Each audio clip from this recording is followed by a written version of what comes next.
Bhagavate Vasudevaya. Om Namo Bhagavate Vasudevaya. Om Namo Bhagavate Vasudevaya.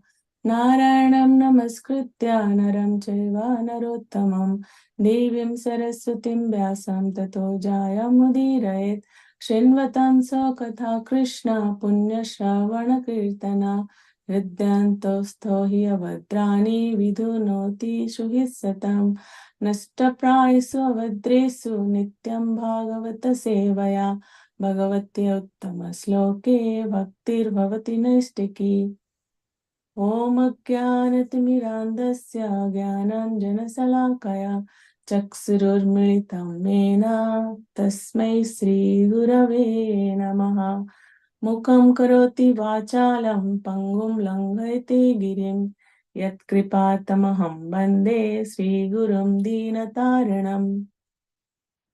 Reading from Srimad Bhagavatam, Canto 4, Chapter 6, verse 26-27. Verse 26. Eyostasnana vivrasta nava kunkuma pinjaram vistrosapi pivantyam baha payayanto gajagajihi. Synonyms. Yayo, in both of which rivers, the snana, by the bathing of them, the damsels of the heavenly planets, vibrasta, fallen off, nava, fresh, kunkuma, with kunkuma powder, Pinjaram, yellow, Bistraha, not being thirsty, Api even, Pivanti, drink, Ambaha, the water, Payayantaha, causing to drink, Gajaha, the elephants, Gajihi, the female elephants. Translation by Srila Prabhupada ki jai.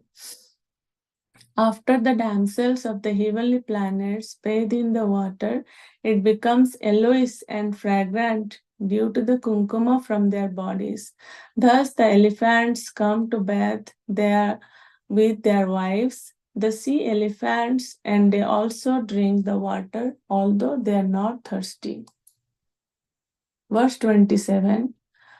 Tarahema Maharatna Vimana Sata Sankulam Justam Punya Jana Strivir Yathakam Satadit Ghanam. Synonyms. Tarahema of pearls and gold, Maharatna valuable jewels, Vimana of airplanes, Sata with hundreds, Sankulam crowded, Justam occupied, enjoyed. Punya Jana Strivihi by the wives of the Yakshas, Yatha as, come the sky, Sattadit Ghanam with the lightning and the clouds. Translation and purport by Srila Prabhupada ki jai. The airplanes of the heavenly denizens are bedecked with pearls, gold, and many valuable jewels. The heavenly denizens are compared to clouds in the sky decorated with occasional flashes of electric lightning. Purport. The airplanes described in these verse are different from the airplanes of which we have experience. In the Srimad Bhagavatam and all the Vedic literatures, there are many descriptions of Viman, which means airplanes. On different planets, there are different kinds of airplanes. On this gross planet Earth, there are airplanes run by machine, but on other planets, the airplanes are run not by machine but by mantric hymns. They are also used especially for enjoyment by the denizens of the heavenly planets so that they can go from one planet to another.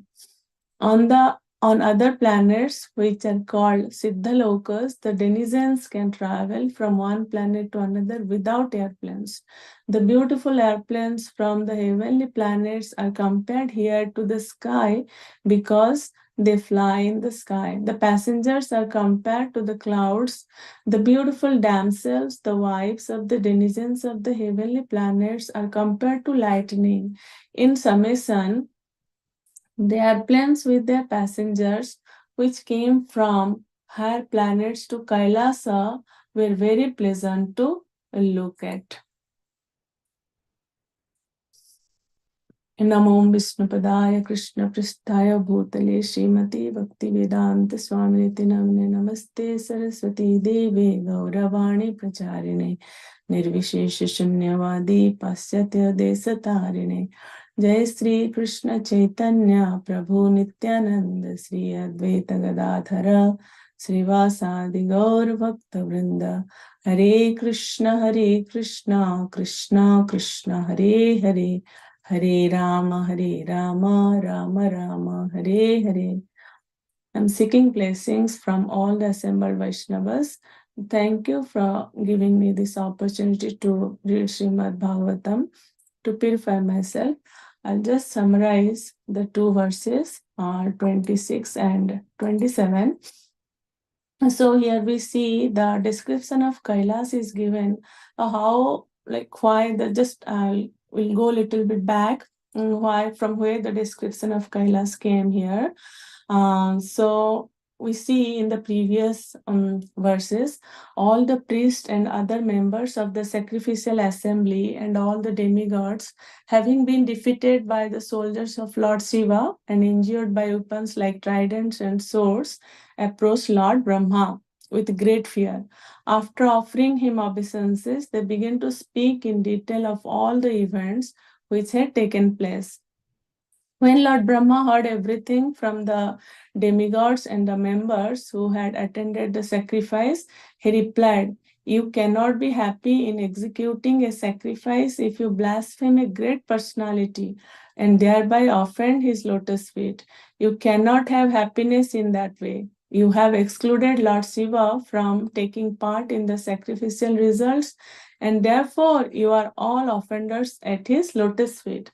Still, if you go without mental reservations and surrender unto him and fall down at his lotus feet, he'll be very pleased. Lord Shiva is known as Asutas. He can be easily pleased." After thus instructing all the demigods, the Pitas and the lords of the living entities, Lord Brahma took them with him and left for the abode of Lord Shiva, known as the Kailas hill. All of this, Lord Shiva is the greatest Vaishnava, is known as Vaishnava Nama Yatha Shambhu. So here, one of the great quality of Vaishnava is mentioned, like if you do any offense at the feet, offense towards any Vaishnava, if you go and beg for forgiveness, Vaishnavas are so merciful, they will forgive you. So Lord Brahma is explaining and advising others that those who offended, did some offense at Lord Shiva, he is suggesting you should go and like beg forgiveness at his lotus feet. So while going to Kailas, the description about Kailas is given here. The abode known as Kailas is full of different herbs and vegetables we saw in previous verses, and it is sanctified by Vedic hymns and mystic yoga practice.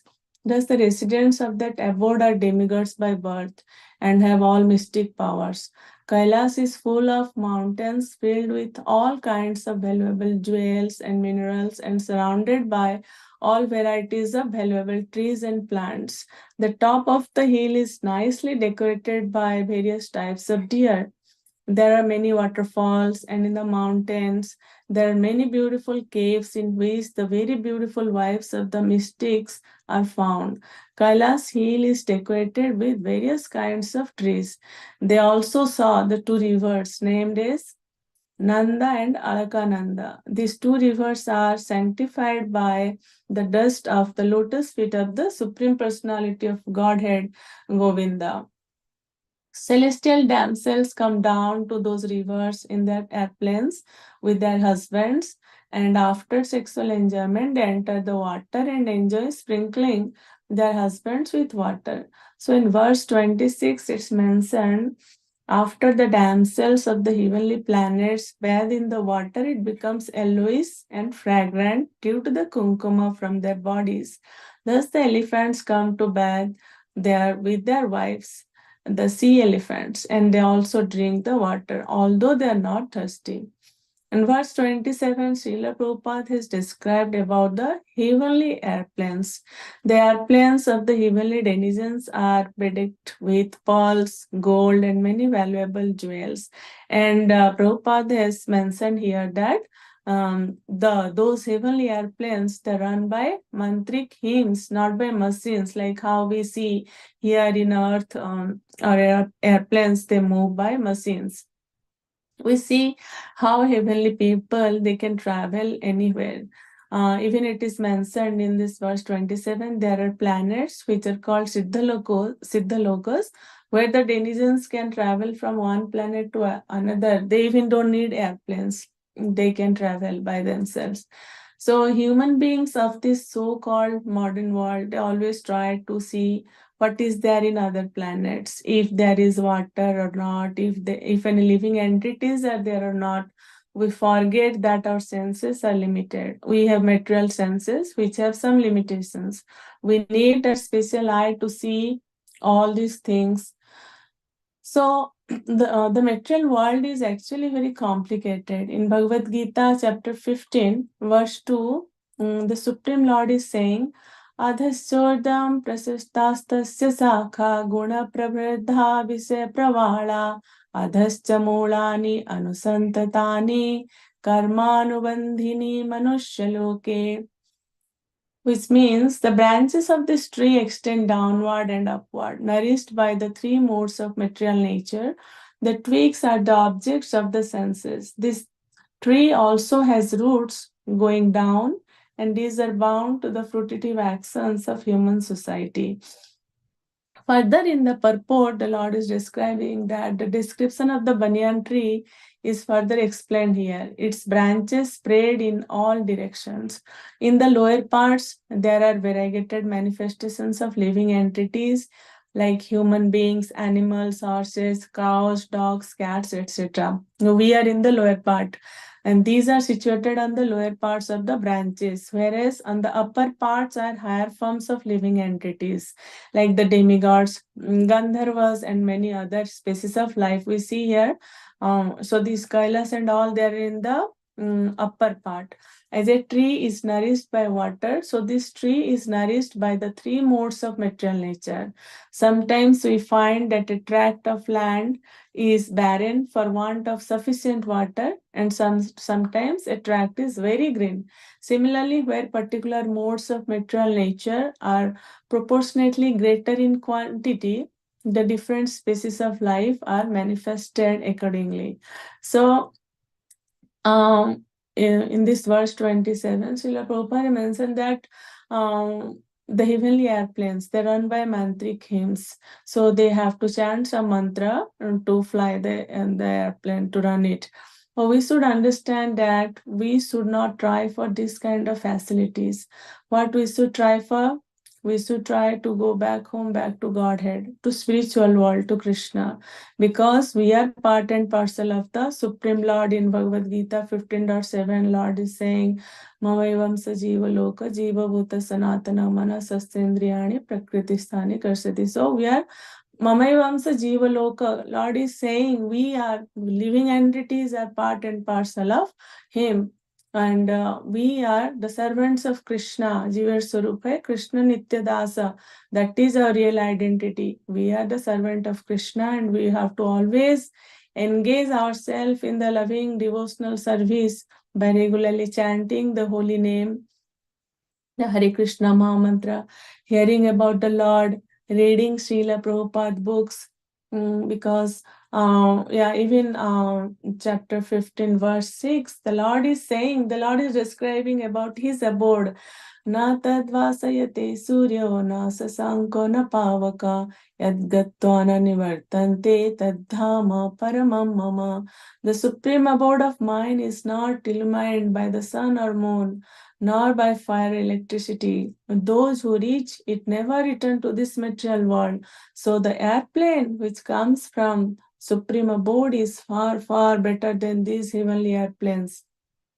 We know the story of Dhundukari and Gokarna, like how Dhundukari, due to his bad activities, he was like he became a ghost, and he was not how he was suffering.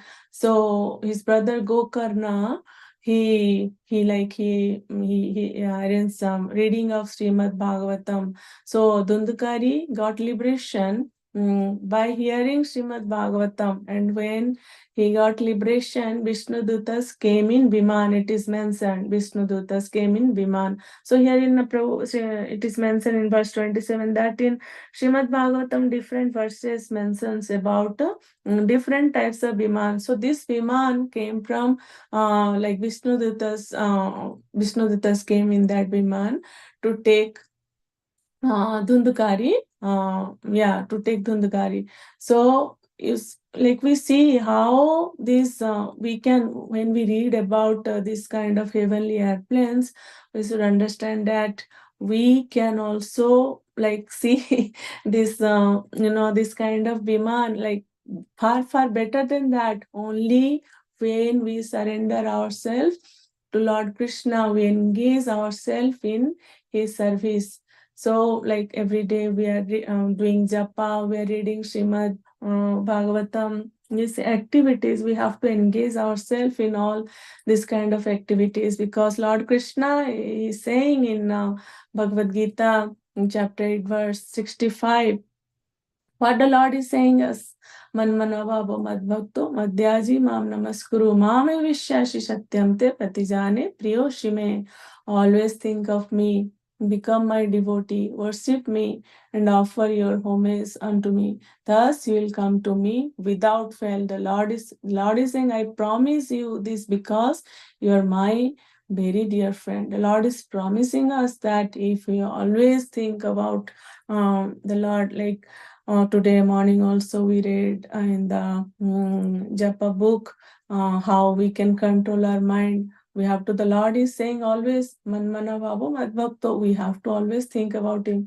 If we engage our mind always in thinking about the Lord, definitely we'll be always get engaged ourselves in the Lord's service. That is like the Lord is promising here, without fail, we'll go back to him. Yeah, thank you again for giving me this opportunity to read Srimad Bhagavatam to purify myself. I'd like to stop here. Jai